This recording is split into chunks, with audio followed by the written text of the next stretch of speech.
Welcome to the Keelhauled podcast. I'm your host, CaptainLogun, and we've got a lot of Sea of Thieves news to talk about today, so tie yourselves to the mast and hold fast.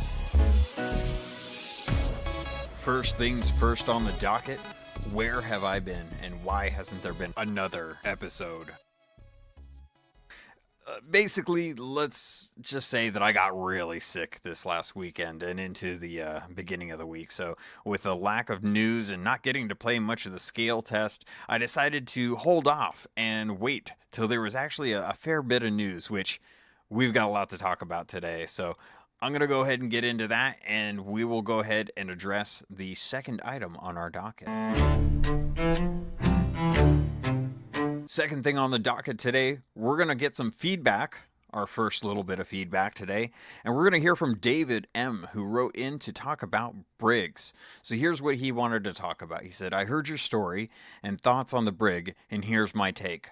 All of your problems were caused by a lack of communication, not having a mic plugged in, and joining a crew that may or may not have been partied up will cause that every time. They drop anchor for a reason, and then you attempt to change without verbal communication, of course. They think you're just going to be trolling them, so they put you in the brig till you quit. I couldn't be happier with how the brig system works because it has actually forced me to either sail solo or put a mic on when joining random crews. Sometimes forcing me to stay in game chat where I can actually listen to all random pirates around me and have fun, peaceful interactions, not just see pirate and shoot. Well, David, thank you. I do appreciate that feedback. So, David brings up a really good point, and it actually made me think about what I did wrong, and I learned a couple things from this. So first thing I learned, when I'm coming onto a ship, don't try and be the captain. You're just going to get in the way. If you're coming onto a ship and there's already a crew there, just join in as a new recruit. They've probably got a plan, and that plan is probably a lot better than what you've got right now. So don't do something that's going to be considered rash or trolling. Just follow what the current crew is doing and wait till there's a time outside of any kind of threats or any kind of digging up treasure to maybe talk with them through the radio chat or on microphone and see if there's maybe something you can contribute to better than raising anchor as they're about to fire a broadside onto an oncoming ship at the edge of the sea. Maybe. Second thing I learned is about the brig. The brig is a good option. I do admit that. And it is good for preventing a crew member that has just joined or has decided they want to take over from usurping a current order or a current captain, especially if everyone decides to vote them in. So just as a side note, while you're playing Sea of Thieves, make sure that you're using the brig responsibly. And make sure if you aren't using a microphone, don't do anything rash. While I was thinking about this, I started to think maybe there could be an even better version of the UI, because as it stands, there isn't a whole lot to really go off of. You do have the radial chat, which is really nice. It's a contextual chat device that allows you to give commands or say things depending on what item or action you're doing, and that's great. But I was wondering if maybe when the full game launches, there could be kind of a pro HUD where it actually removes even more of the UI, so that way you're not getting the A button or F key to interact with objects. That way it makes some of the obvious things that you can already do kind of invisible from the actual gameplay when you're trying to raise anchor or you're tacking the sails. So just a thought of mine, I was really thinking about, that would be great if they could just make this game even more immersive by taking out some of the commonplace stuff, especially if you choose this mode in the option saying like, I've sailed for a while, I know what's going to happen. I don't really need to know that I have to hit F if I want to lower the anchor or raise the anchor. That's kind of a given for me. Time for item 3 on today's docket. It's going to be a short one, but I just wanted to bring this up because I really am excited that we're getting a final beta, and I'll go into a couple more of the details about what that's going to entail. We don't know a whole lot right now, but there was a significant update to the latest client, and I'm really excited. It was 18 plus gigs of information. And I was talking with some people. Some people think that it's going to be the 4K scaling assets, so that people that are on Xbox One Scorpio thingy, I don't know, I'm on PC. It's just PC Master Race for me, sorry. But anyway, you're going to get those 4K assets, so I'll be able to enjoy it as well, too. So, and there was also the last scale test, the third and I believe final scale test. I think they've got all the information leading up to launch. So with this last scale test, it looks like there's going to be all the information they really need. They don't really need a whole lot. So glad to see that. I didn't get to play much, obviously, because I was sick. Kind of a bummer. I would say I got maybe 6-10 hours. I'm not entirely sure, but the progression was nice. I noticed far fewer bugs, and it definitely felt a lot smoother. So I'm looking forward to this final beta. I'm looking forward to some of the new things that I'll be talking about in a little bit coming with that. So kudos to you guys who did an awesome job with the scale test. It was awesome, and I can't wait for this final one before launch. All right, next item on the docket. I actually managed to pick up the official Xbox magazine. This is issue 212. It's for April, and it has the Sea of Thieves cover for it. And I just wanted to go in, take a look at the article. A lot of it's a lot of things that we knew, but there were just a couple quick things in it that I really enjoyed. It's kind of perspectives on why they kind of made Sea of Thieves the way it is.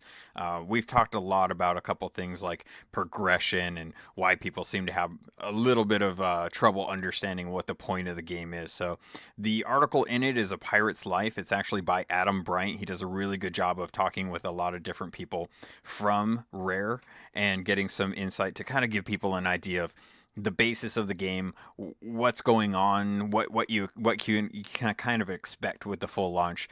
But the one thing that a lot of people, or that the one thing that I wanted to kind of bring up was, what is the point if you don't get better weapons or higher health? And the article actually brings up a strong point about this, that it's kind of a trick by game developers.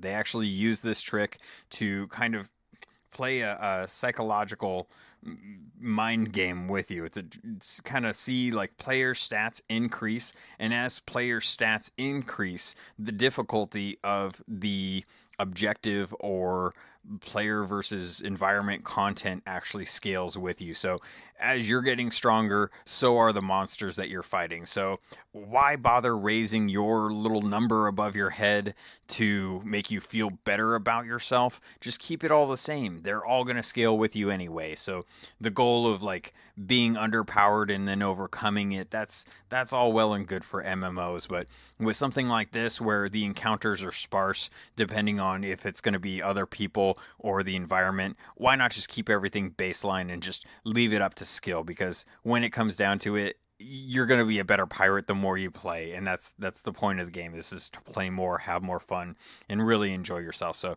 the article is really nice. There's a lot of beautiful art in it.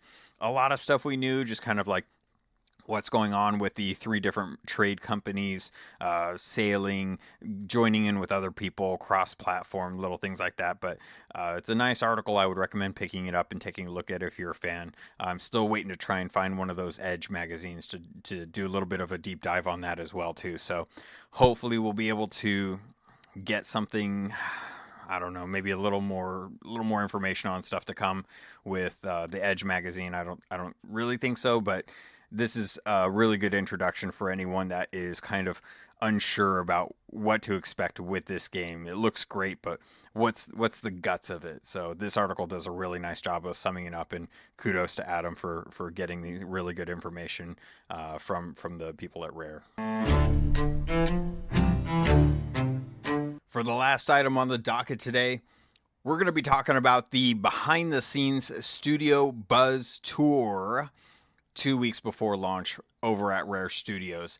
And I gotta say, John, he is a master genius, because I was not expecting this, but the beginning of this video, it's actually a fairly significant video too, which I'm not surprised that it took them till 11 p.m. their time to get this out, but the very beginning of this item, just after they announce what they're going to be doing, they head out. There's some camera work, and John knocks something over, and the other guy's like, you got to pick that up and put it back. He puts it back, and it is the dice. The 2 dice that I talked about last episode, the 3 and the 5. He puts it back on the 3, and then he says, no, this is better, and he changes it to the 4. I swear these guys are trolling me at this point. I don't know what's going on over there. I'm not sure what they're doing, but I swear these cheeky pirates at Rare just love playing me like a hurdy-gurdy. It is ridiculous. I don't know if this means that something was supposed to drop today, or maybe they thought that it was funny to keep playing along with the 3 and the 5 after the conspiracy theories, or if they just wanted to maybe push it off till tomorrow, if this was planned, if it wasn't planned. I don't know. I'm totally lost at this point, and I'm so frustrated because I just want to know, is it something, is it not something? That's all I care about at this point. I understand that we're getting a final beta. I know this. We got an 18 plus gigabyte update to the client for Xbox and for PC, and we already know about a couple things that are coming in this final beta. We don't know when it's coming. I'm going to talk about some of those things a little bit towards the later half of this, but it's crazy. This 22-minute video starts off with them completely trolling me, and it worked so hard. I was in the car and I was listening to it, and then he goes, oh, here, this is better. And I had to, the next time I got a chance to stop, I went back and I watched it, and I saw him turn that dice, and I just wanted to throw my phone. God, you gotta be kidding me. Are you kidding me? Are you not kidding me? What is it? Just tell me. All right, enough talk about me getting trolled and leading into conspiracy theories. Let's actually get into some of the little meat and potatoes of this video. So I'm not going to go over who said what. I definitely recommend that you go over to YouTube on the Sea of Thieves account and actually watch it video. It's a really good, nice video to see all the different faces, put names to them, and actually kind of find out who does what and what's going on. It's awesome. I love these behind the scenes things when it comes to game development. Blizzard does them from time to time. It's awesome. So let's get into this. First off, all of the game voice over work is done by people who work at Rare Studios. They didn't go to an outside company for all the voiceover work. And I think this is a good thing and a bad thing, because when you get people that are passionate about the game doing voice work, they really put themselves into it and they really love it, and it's easy for you to kind of fall in and hear natural voices. And then the video that you saw, you may actually hear some of those people in game, and it's a really nice kind of thing to put them in the game completely. So years down the line, when this game is still going, you can still go back to those NPCs and hear the original crew or the original developers that were actually doing it. The bad thing about it is that you don't always get A+ work. When you go out to a voice over studio and they hire actors to do it, you're going to get good voices who are practiced and can convey emotion just with the sound of their voice, and can kind of change things up and not necessarily need to hire a lot of different actors for different NPCs. Some of the great voice actors out there are in multiple games as multiple different voices, and a few of them you can kind of pick out, but most of them are really hard to catch. So there's pros and cons to this. I love that they're kind of supporting their studio by getting people into the game more than just what their typical job is. So really cool about that. I love that. So moving on to services, the game launch is going to be fully monitored for the first 48 hours as different time zones come online.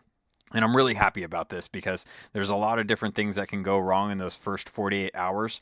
And it's always good to see that they're going to be monitoring this. This is a big problem when the first closed beta came out at the end of, January, when the American time zone started coming into play.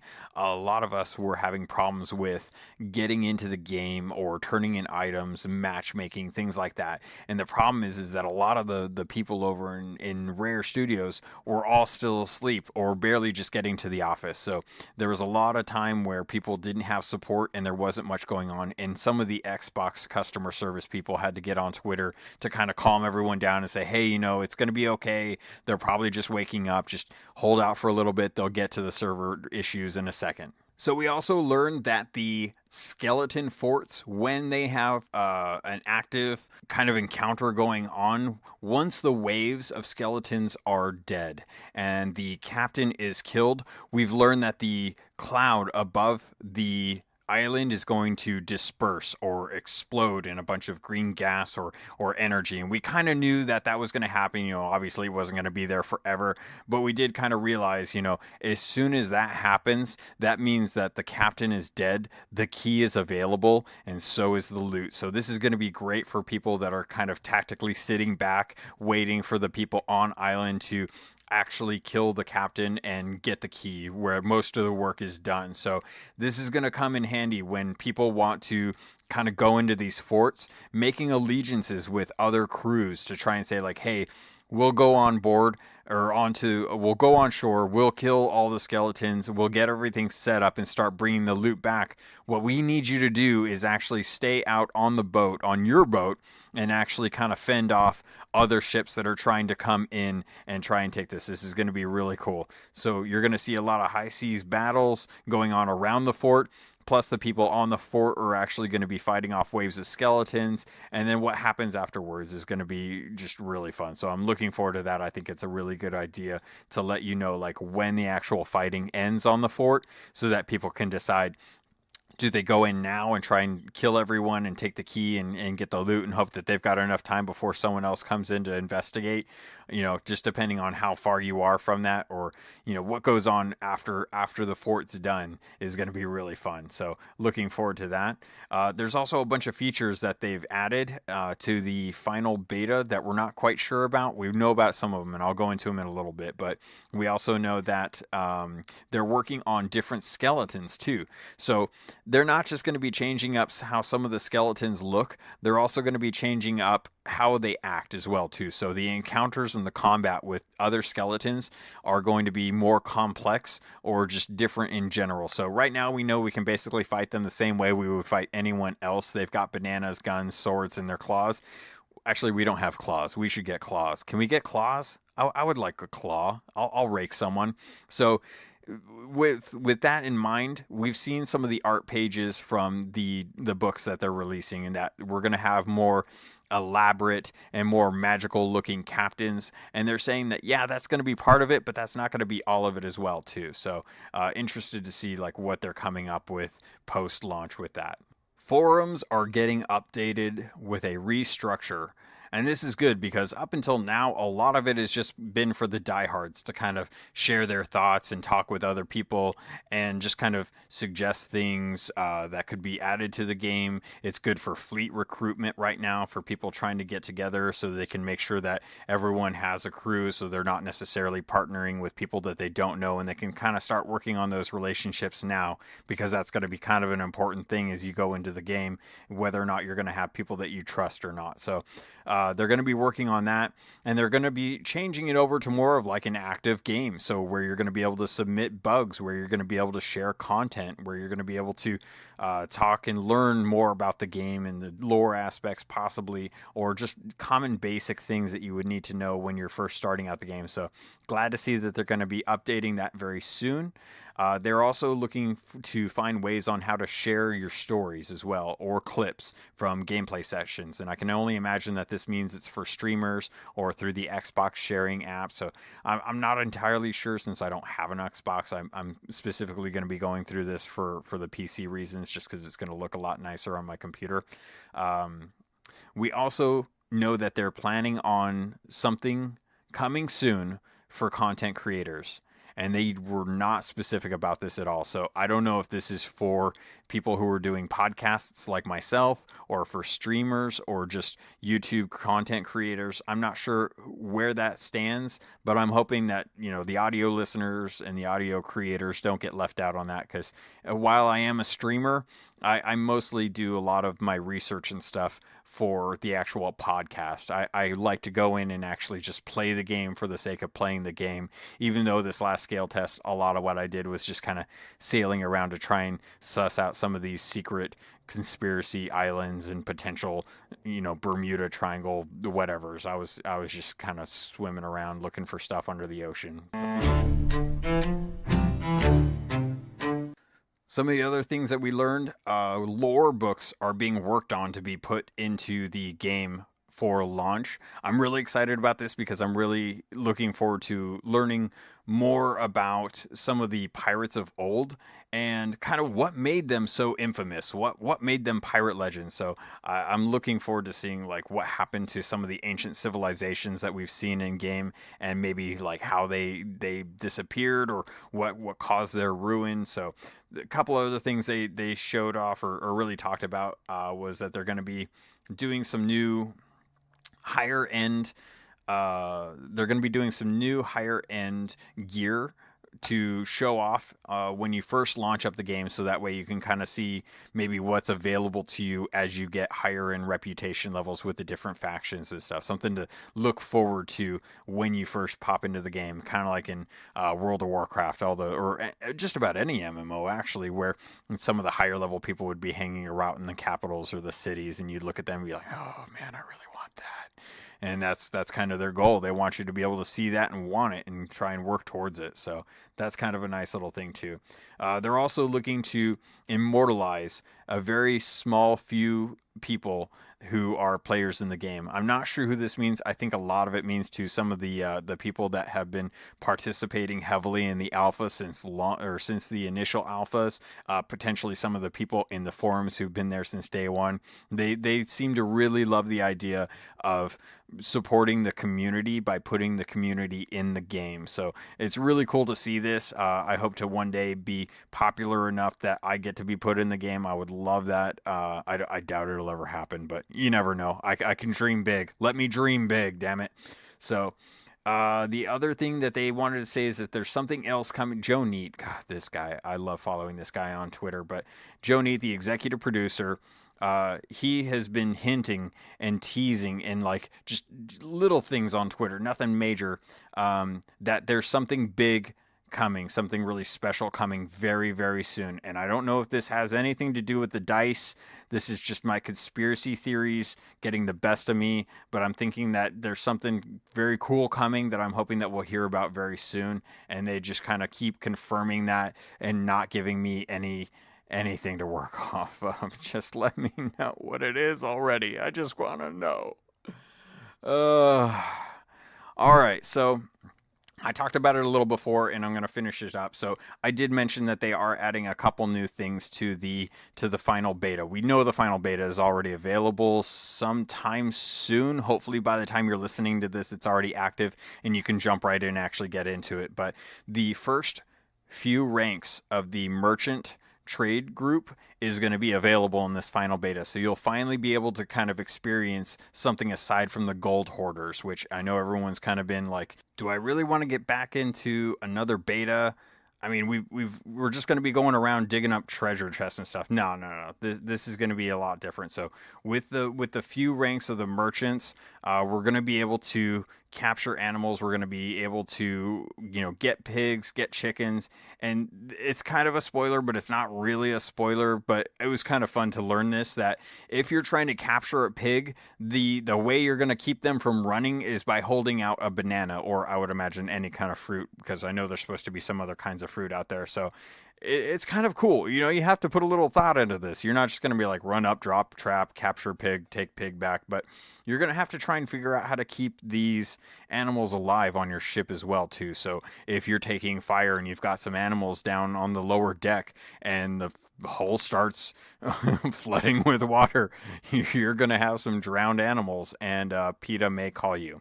No, they're not going to call you. They weren't existing in this time, so you don't have to worry about that. You're already killing people on pirate ships. I don't know why I'm going into this. Anyway, true story though, the best way to keep me from running is to hold up a banana when I'm not feeling well as well too. So I do like bananas when I'm feeling bad. So, all right, you pirates, that's going to do it for me tonight. I'm going to head out. This has been an amazing time. I've had a really good time talking to you guys about Sea of Thieves. I'm looking forward to the next episode. Hopefully next Thursday. I hope to get that out before then. Depends on what kind of news drops and if it's big enough for me to do a shorter, smaller episode earlier in the week. So, but if you guys want to get a hold of me, you can do so. I'm over at twitch.tv/CaptainLogun. That's CaptainLogun. CaptainLogun is going to be my Twitter handle, so CAPT_Logun. All of this is in the notes usually. So I've also got a Discord server. You can pop over and say hi, talk about Sea of Thieves, or give me some feedback. Just like David did, he sent in that email over at CAPTLOGUN@gmail.com. So CaptainLogun's my handle pretty much everywhere. If you guys want to get a hold of me, you can. I love hearing from you. I love learning from you. I didn't think about some of the ways I could be a better pirate in Sea of Thieves if not for David's email. So I really appreciate that as well too. So I hope you have a good time, and I look forward to you sailing on the seas in the near future.